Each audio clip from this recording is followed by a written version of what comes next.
Margaret stood at her kitchen window, watching the moving truck pull away from her son's house next door. At 73, she'd seen enough of life to know when something didn't sit right. Robert, her only child, had called her 2 days ago with news that made her heart sink.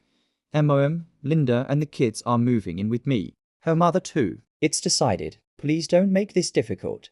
Linda was Robert's wife of 15 years. Sweet girl, Margaret had always thought. 2 beautiful grandchildren, Emma, 9, and Thomas, 7. But Linda's mother, Patricia, that woman had never warmed to Margaret, and the feeling, if she was honest, was mutual. Margaret remembered the day Robert married Linda. She'd worn her best dress, pale blue like the summer sky, and cried happy tears. Linda had no father. He'd passed when she was young, so Patricia walked her down the aisle alone, chin held high, as if daring anyone to pity them.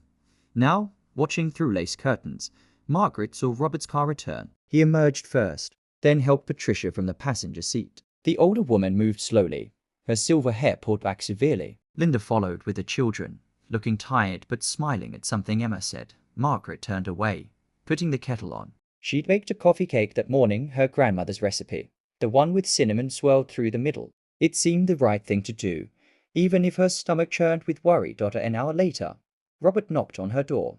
"Mom, can we talk?" She led him to the small sitting room where his father's chair still waited by the fireplace. Robert, 42, now with grey threading his dark hair, looked older than his years. "I know this is sudden," he began, settling heavily into his father's old spot. "But Patricia's been having health problems. Linda's exhausted trying to care for her and work and manage everything. It made sense to bring them here.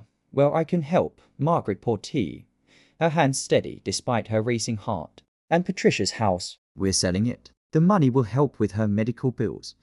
"You didn't ask me how I felt about this." Robert's jaw tightened. "You're not living there, Mom. It's my house, my decision." The words stuck, but Margaret simply nodded.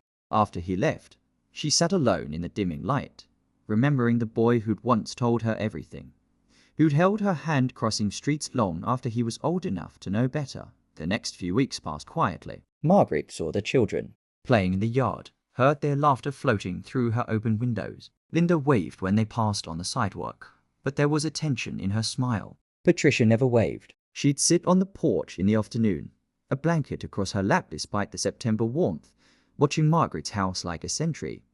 One morning, Emma appeared at Margaret's door, holding a drawing. "I made this for you, Grandma."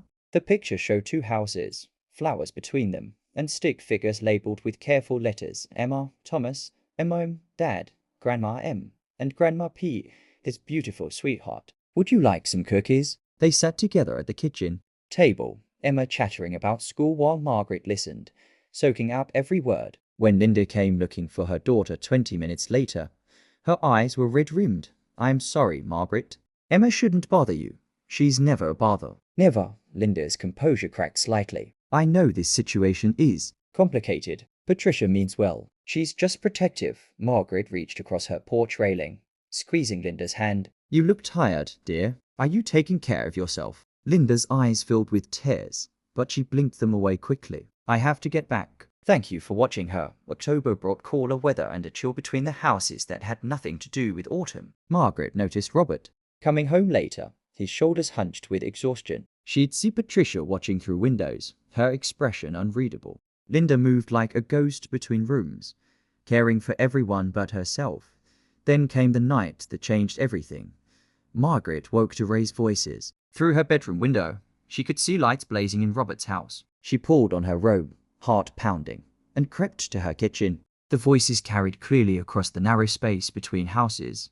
"I can't do this anymore." Linda's voice, breaking with desperation. "Your mother barely speaks to me. My mother criticizes everything I do. You're never here, Robert. Never. I am working to pay for all of this." Robert shouted back. "The medical bills, the house, everything. I didn't ask for this. I told you we should have looked at other options, but you and Patricia decided everything." Margaret pressed her hand to her mouth. She'd suspected tension, but this was anguish. Patricia's voice cut through, sharp and cold. "Ungrateful girl. After everything we've done, Mother, please." Linda's voice dropped to a whisper Margaret could barely hear. "I'm drowning here. I'm absolutely drowning, and nobody sees it." The lights went out one by one. Margaret stood in her dark kitchen for a long time, thinking about her own mother, about the ways families could hurt each other while meaning to help, about pride and love and the complicated knots they tied. The next morning, she made a decision. She baked bread, the kind that took all day kneading and rising and filling the house with warmth. Then she walked next door and knocked firmly. Patricia answered, her mouth already forming words of dismissal. I've come to talk, Margaret said simply. Not to you, to Linda. Is she home? She's resting. The girl's always tired. Then, I'll wait. Margaret walked past Patricia into the living room and sat down. Patricia stared at her, affronted. But Margaret simply smiled and waited. Linda appeared 15 minutes later, wrapped in a cardigan despite the heat inside the house. Her eyes widened when she saw Margaret. I've been thinking, Margaret said gently, about how hard this must be for you, for all of you. And I wanted to offer something, Mrs. Johnson. You don't have to hush now and listen. Every Tuesday and Thursday afternoon, I'd like the children to come to my house after school. We'll do homework, bake cookies, whatever they need. It will give you 2 hours to yourself, to rest, to run errands, to simply breathe. Linda's face crumpled. I couldn't ask you to. You're not asking. I'm offering. Those are my grandchildren, and I've missed them terribly. She turned to Patricia, who'd been standing rigid in the doorway. I'm also offering this to you, Patricia. On Wednesdays, I will come here. We'll have tea. We'll talk. Or we'll sit in silence. But we'll spend time together. Because like it or not, we're family now. And I'm tired of whatever this coldness is between us. Patricia's face worked through several emotions before settling on something that might have been respect. You're a bold woman, Margaret jounced.